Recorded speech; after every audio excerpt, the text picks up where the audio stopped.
Welcome back into the GSMC Sports Podcast as we're now moving on from the Thursday night football game and going to be looking ahead here to this upcoming weekend. And specifically right now, I want to focus on which of the 0-1 teams in the NFL entering into week 2 are due for and need to find a bounce back performance this week, because as we know, the statistics, they're extensive. They kind of get thrown in our face sometimes, but falling into the season 0-2 and being able to try and dig your way out of that hole to make the playoffs is deceptively very difficult. Only 2 teams since 2019 have been able to do so. That is the Cincinnati Bengals in 2022 and the Houston Texans last year. So we have 16 teams that lost last week.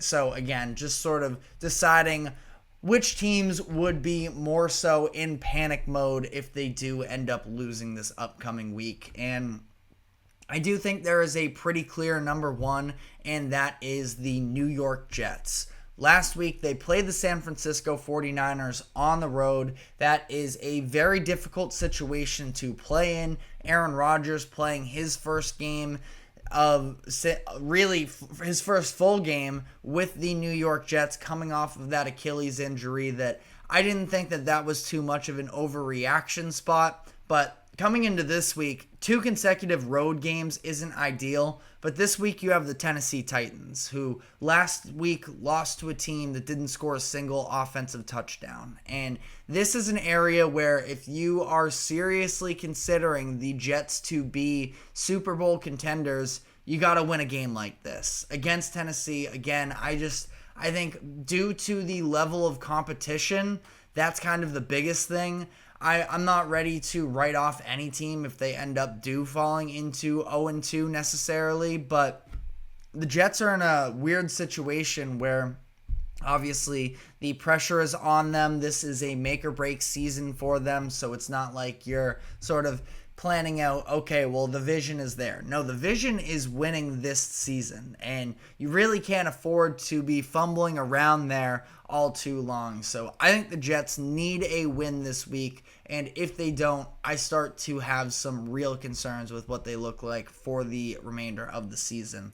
Second team I have here is the Indianapolis Colts. Now, hear me out here, because the Colts obviously are a younger team, second year with Shane Steichen as their head coach. This is hopefully Anthony Richardson's first full season with the team, that we all acknowledge that there is a lot of upside with this group and that they should continue to grow from here on out. But that being said, if we're talking about just this season, and a lot of people picked them to make the playoffs this upcoming year, and this is where I think we could start to see that sort of fall by the wayside. They are going to Lambeau, obviously never an easy place to play a football game as an opposing team, but they are most likely going to get Malik Willis playing against them, somebody that they have a little bit of experience with, considering Willis was with the Titans for a couple years.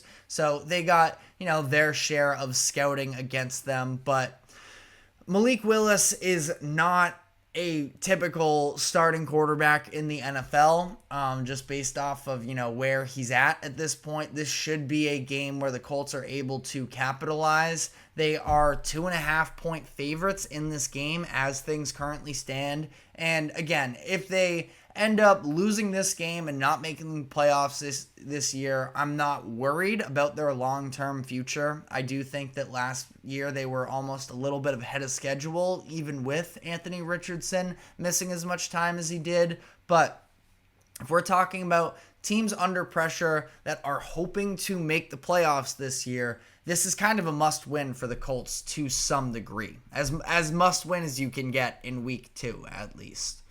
The Cleveland Browns are definitely also on this list. They have another game that's not an easy one. They are at Jacksonville coming up this week. I am a believer in the Jaguars. I think their defense is going to be a lot better than people are anticipating. And The reason the Browns are under so much pressure is because after last week, I mean, all in the media this past week, it has been sort of slandering Deshaun Watson, which is fair because he was really bad against Dallas in week 1. I thought that he was maybe slightly better in the second half, but at that point, the game was already over. And, he also didn't do himself any favors later in that game as well, where they were kind of maybe still in the game if they were able to score there at the end of the third quarter. But it was just a really bad showing overall for the Browns. Now, again, you can make excuses as well that they are missing both of their offensive tackles. Now, they were both limited participants in practice as of Thursday, so they at least have that going for them. We'll see whether or not Jedrick Wills or Jack Conklin are able to return for this upcoming game, which could be a difference maker for them. But I think that we're looking at sort of counting down the days until whether or not Deshaun Watson is even going to continue to be the starting quarterback for the Browns. I think he's going to have maybe a little bit of a longer leash, just considering the financial obligations that they have to him. But Bill Simmons of The Ringer put out a podcast, and he said that he thinks this is going to be Deshaun Watson's last start with the Browns. So, the clock is ticking. The media is definitely on the backs of the Browns. And, Jameis Winston probably also isn't the worst backup quarterback option. So maybe they do sort of pull the trigger on moving off from him a little bit earlier than you may think. But I definitely think that they have pressure surrounding them. Again, we're talking sort of more so media narratives and the investments into quarterbacks specifically with the Browns and this next team as well. The Atlanta Falcons, who last week looked really dysfunctional, specifically on the offensive side of the ball against the Pittsburgh Steelers. Steelers also did not score a touchdown in general in this game, and ultimately we're still able to beat the Falcons. Kirk Cousins looked really bad in this game with the decision making on both of his interceptions, the entire lack of mobility. Now, in his defense, he was under an immense amount of pressure. The Steelers are still an elite defense, so there is that. This upcoming week, I mean, it's not going to be easy for them. They do have the Philadelphia Eagles in Philly on Monday Night Football, so they're under pressure. I think the bigger thing for them is Kirk Cousins more specifically is under pressure to look better than he did this past week, given the immense amount of investment that the Falcons poured into him with that contract in free agency. And the fans of Atlanta, I don't think, are going to have all that much of an emotional attachment to Kirk Cousins if he goes out and he does not play well for them on a regular basis. That I could see a lot of clamoring for Michael Penix Jr. to sort of kick in. So the Falcons are under pressure. Again, I don't even think, a win would be excellent for them. That's not really where my standard is for them right now. It's more so the offense looking better. And again, talking sort of media pressure here more so than my actual concern level on their ability to make the playoffs. But the other team that has sort of been slandered all week long, I think unjustly so, is the Cincinnati Bengals and specifically Joe Burrow. You have Chris Canty of ESPN talking about how he's selling all of his Joe Burrow stock, that he's been average these past couple years. I'm not going to lie, statistically, Joe Burrow has not been excellent by any stretch of the imagination, but I am still a believer in him. I think there's been,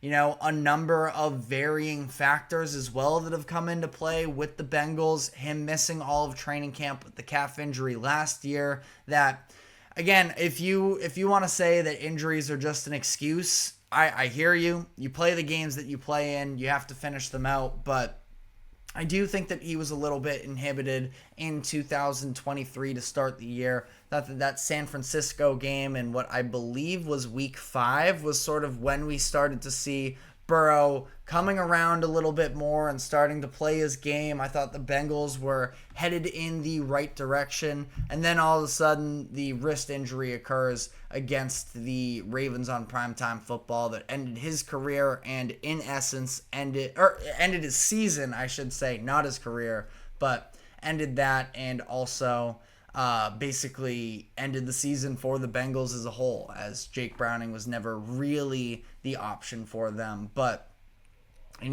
I do think that Joe Burrow has it in him to be able to respond here. I'm not selling my stock in him. If anything, buy the dip would probably be my advice to that. Last week, definitely not blaming the injuries on him. He said that the wrist wasn't bothering him despite the clip that was going viral about him drinking the water. I mean, from what I saw in the game itself, I don't think that it looked like he was inhibited. Now, him saying, I have a hard time believing there's no pain with him in that wrist. But either way, again, excuses are not really on the table for him, that he is going to need to sort of respond to this. Now, this upcoming week, they do play the Chiefs in a game that we're about to get into my picks for the weekend.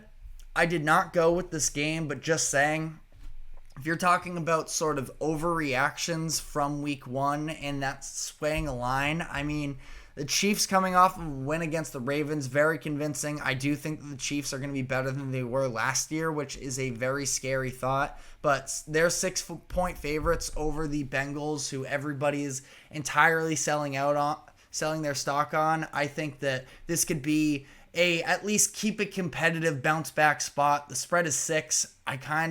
Again, I'm not including the Bengals in my picks, but the Bengals to keep things close is definitely something that I think is very plausible. But let me know who you think is under the most pressure as well. I know this obviously isn't a consensus thing. I ran this list by my boss earlier this morning. He talked about it, the Giants being under a lot of pressure this upcoming week, and I forget what the second team that he said. He said the Bears as well, but Bears also won last week. The Giants, I just don't necessarily think that they're a playoff team anyways, and I never did. So yeah, there's some level of pressure there as well because of the dysfunction that is definitely coming to fruition. So Giants could definitely be on the table here, but let me know what your thoughts are in the comments section. And as I mentioned, I'm going to be diving into my best bets for the upcoming weekend. We did pretty well last week, all things considered, but we'll see whether or not that was just beginner's luck or if this is the start of something for the year to come. But before we get into that, we are going to be taking a quick break. Do not go anywhere. We will be right back.